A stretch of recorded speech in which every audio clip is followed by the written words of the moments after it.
un truc que je t'ai dit. Hein. Tu dis, Guillaume, je vais bien, ça va. Dis par exemple. Mais ça va, ça va. Non, tu dis, joue jeu. Les Mauvais Garçons, c'est un peu mon premier film produit par une prod et avec voilà, une recherche de financement en amont, des commissions, une équipe conséquente, etc. quoi. Chaque vendredi soir, Victor, Guillaume et Cyprien se retrouvent au 1001. Ce soir-là, Victor a quelque chose à annoncer. Avec Nora, ils attendent un enfant. Victor va être papa. En fait, c'est Pauline Séglan, du coup, qui produit le film chez Film Grand 8, qui est venue me voir. C'est vraiment elle qui a donné la première impulsion, en fait. Elle a dit ça m'intéresse, j'ai confiance en toi, faisons quelque chose ensemble. Et à partir de là, j'étais coincé, je pouvais plus, j'étais coincé, je pouvais plus me dérober. Alors, on est allé jusqu'au bout du process, quoi. Puis ça a été long, évidemment. Enfin, ça a été un travail de développement, tout en étant des gens extrêmement exigeants. Donc, ça prend du temps. Ils sont jamais contents, moi non plus. Et puis, petit à petit, on a fini par être un peu plus contents.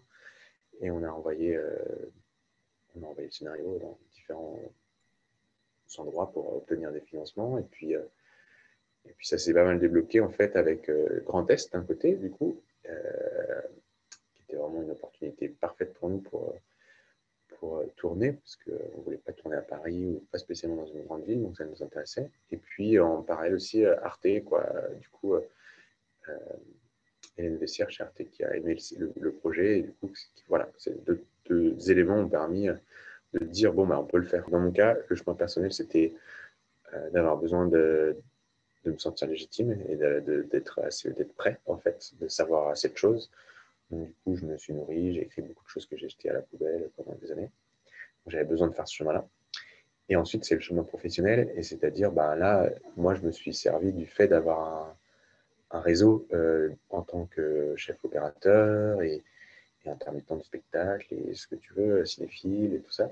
Et donc là, du coup, voilà, je me suis servi de ce réseau que j'avais pour connecter avec des personnes que je trouvais intéressantes. Et être technicien, c'est génial parce qu'on voit plein de réalisateurs travailler avec des méthodes complètement différentes, instinctives, bienveillantes. Il y a tellement de façons d'aborder les choses. Et je pense que tu te nourris de toutes ces approches que tu vois à l'œuvre.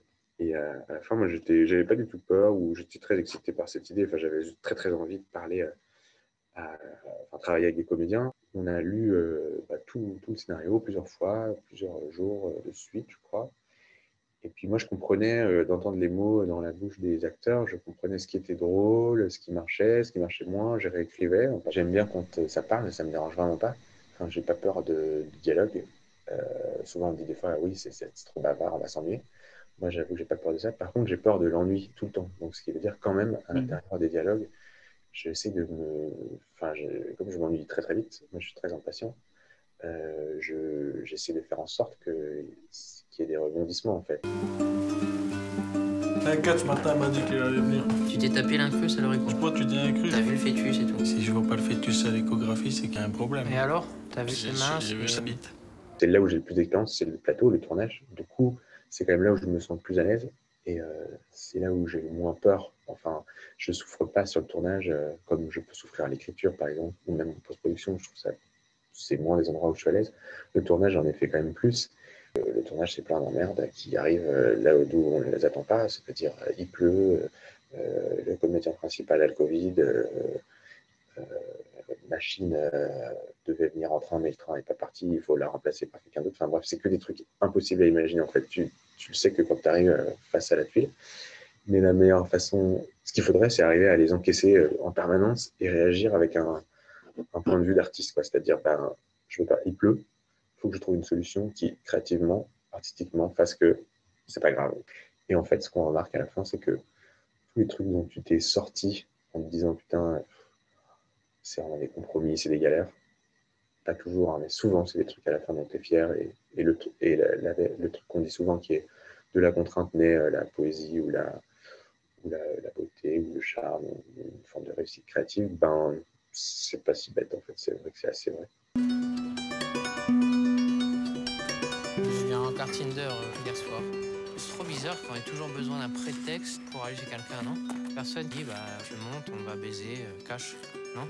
Dimanche, je vais faire les courses et tout. Venez, allez. qui tombe avec Claire Kaplan. Salut Claire, c'est Guillaume. On devrait passer notre relation au micro-ondes, tu crois pas? C'est ça ta technique infaillible alors. Je lui ai fait une blague. Je lui ai dit il m'en faut beaucoup, c'est pour remonter à vivant. Mais tu te prends pour un psychopathe là.